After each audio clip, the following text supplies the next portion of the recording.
है मन अकाल दा हिस्सा, मन तू जोत स्वरूप है अपना मूल पछाण।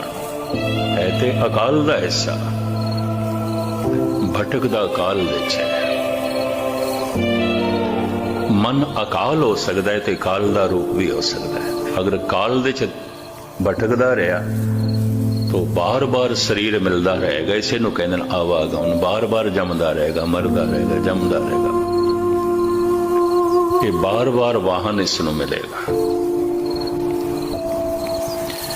जितने चिर तक मन अचेत है सिलसिला चलता रहेगा। हुणे कीर्तन दे एक पंक्ति आई सी, मिटियो अंधेर मिलत हर नानक, जन्म जन्म की सोई जागी।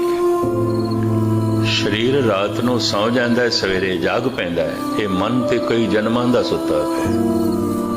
ये भी मैं पता नहीं कितने जन्म।